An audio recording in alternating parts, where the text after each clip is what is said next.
I've been a delivery driver for about 5 years now, hopping between different apps to make ends meet. Most days were a monotonous blur of addresses, pizzas, and packages, but there's one delivery I'll never forget. It wasn't because of a generous tip or a barking dog. It was something much darker. It was an unremarkably cold evening, and the sun had just sunk beneath the horizon, shrouding the world in shades of purple and gray. I got a ping on my app, signaling a new delivery. The address was at the edge of town, a place I'd never delivered to before. The order was a bit odd, just a single pizza, no toppings, not even cheese, just a base with tomato sauce. I shrugged, thinking maybe it was for someone with allergies or maybe a prank. Either way, my job was to deliver it. As I drove further from the city center, the houses grew more sparse, the streetlights dimmer, and the feeling of isolation more profound. I turned onto a gravel road that led me into a dense, imposing forest. The trees seemed to lean inwards as if whispering sinister secrets to one another. I kept driving, reassured by the glow of my headlights and the GPS which confidently told me I was only a few minutes away. Eventually, I arrived at a clearing where an old, dilapidated house stood. Its windows were boarded up, and the once white paint was now a grimy shade of gray. My gut churned with unease, but I reminded myself it was just a delivery. I took the pizza box, leaving my car running, a habit I had when expecting a quick drop-off. There was no clear path to the front door, so I carefully made my way through the overgrown grass and weeds. As I approached the porch, I noticed an old broken swing that creaked ominously in the gentle wind. I hesitated for a moment, wondering if I should just leave the pizza and go. But professionalism, or maybe just sheer stupidity, compelled me to knock. There was silence at first.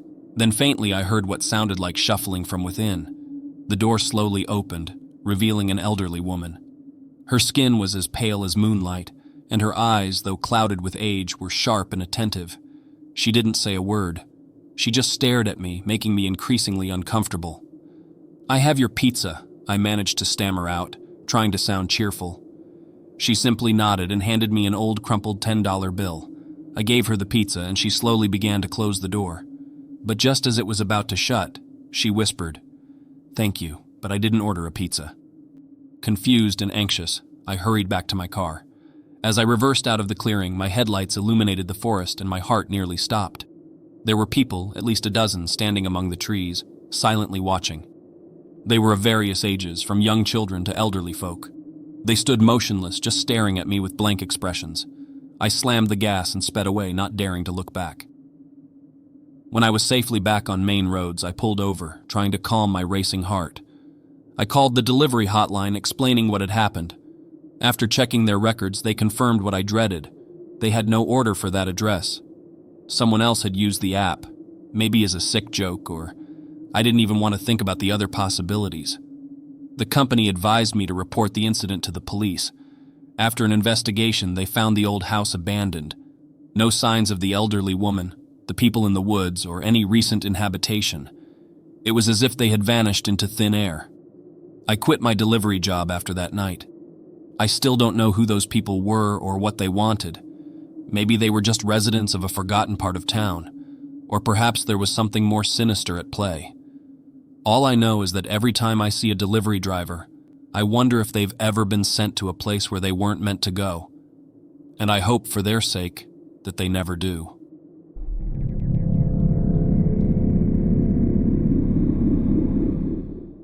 A couple of years ago, my friends and I decided on a camping trip to Blackwood Forest.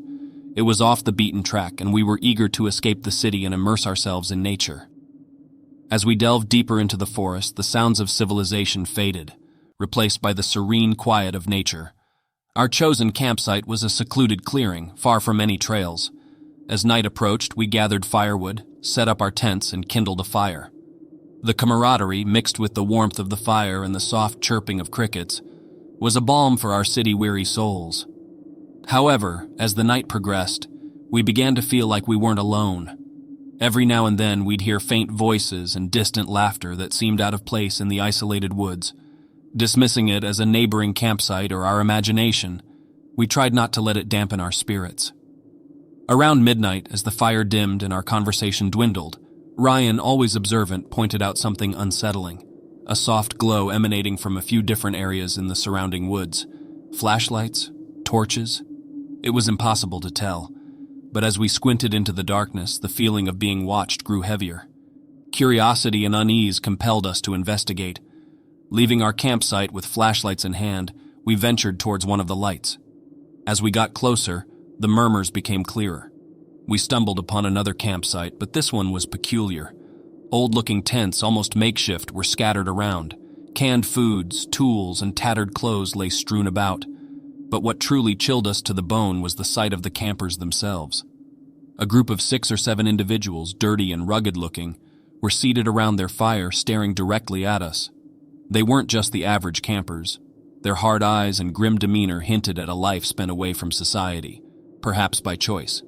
Mia, trying to diffuse the tension, called out, "Hey, we didn't realize there were other campsites nearby. Sorry for intruding." One of them, an older man with a scar running down his cheek, replied, "This ain't no campsite, this is home." We exchanged nervous glances. Not wanting any trouble, Ryan chimed in, "All right, well, we'll leave you to it. Have a good night." However, as we began to retreat, the man said in a chillingly calm voice, "You folks shouldn't be out here. It's not safe. Lots of folks go missing in Blackwood."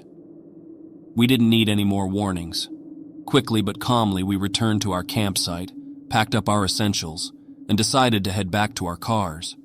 But as we navigated the dense forest, the distant voices continued, now from multiple directions.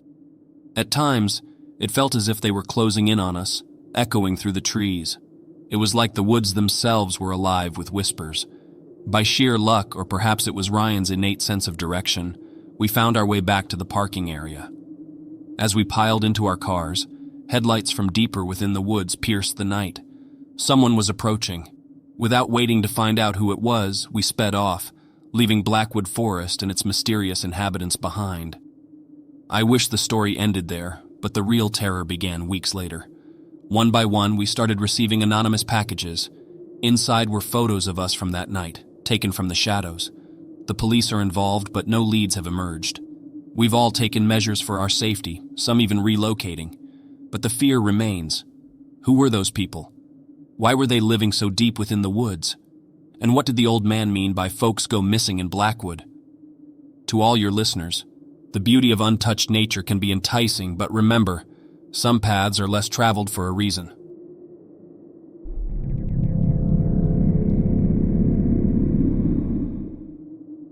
I've always been comfortable being alone. In fact, there were many times when I craved it, preferring the company of books and music over people. So when my parents announced they were going for a weekend getaway, leaving me alone in our old countryside house, I was genuinely excited. It was a crisp autumn evening, and the trees surrounding our house were stripped of most of their leaves, revealing skeletal branches that seemed to scratch the twilight sky.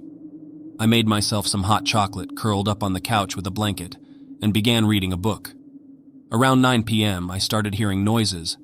It wasn't the usual creaks and groans of an old house settling. It was the soft but persistent sound of footsteps. I figured it was just my mind playing tricks on me. I resumed my reading, trying to ignore the unease that had crept into the back of my mind. About half an hour later, the landline phone rang. The shrill sound in the silence of the house startled me. I wasn't expecting any calls, as most of my friends and family use my cell phone number. Hesitantly, I picked it up. "Hello?" My voice wavered slightly. There was no immediate answer, just soft breathing. "Hello?" I repeated, my anxiety mounting. The breath on the other end grew louder, almost like a sigh, but there were no words. I was about to hang up when a whisper crackled through. "You're not alone." I slammed the phone down, heart pounding. I tried rationalizing it, thinking it might be a prank call, yet the eeriness of it wouldn't let me shake off the fear. After a few deep breaths, I decided to lock all the doors and windows just to be safe. As I moved through the house, double-checking each lock, I had the creeping sensation of being watched. Every shadow seemed menacing, every reflection a potential threat. By the time I got back to the living room, my nerves were frayed. The phone rang again. I hesitated, staring at it as if it were a venomous snake. With a deep breath, I answered. "Who is this?" The same heavy breathing filled my ears, followed by the chilling whisper. "Don't lock me out."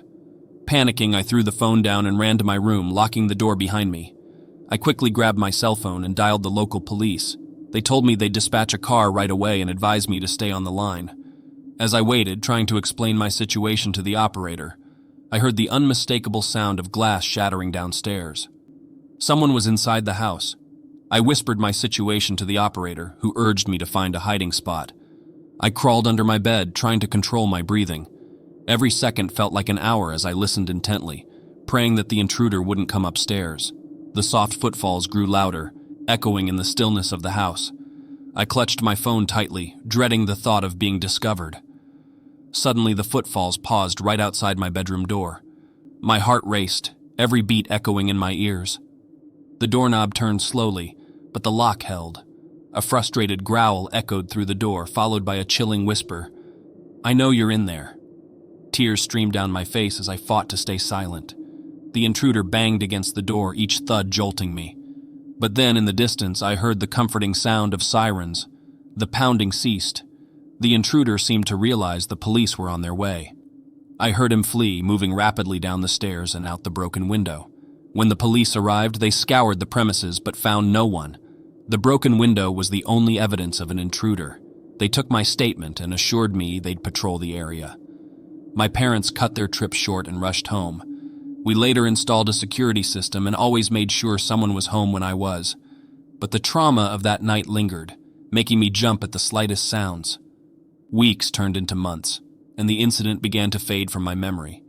Then, one evening as I was settling into bed, my cell phone buzzed with a message. I picked it up, and a chill ran down my spine. It read, "Next time you won't be so lucky." The number was blocked, and despite my attempts and those of the police, the sender remained a mystery. From that day on, I was never truly alone, haunted by the thought of the stranger and his ominous promise.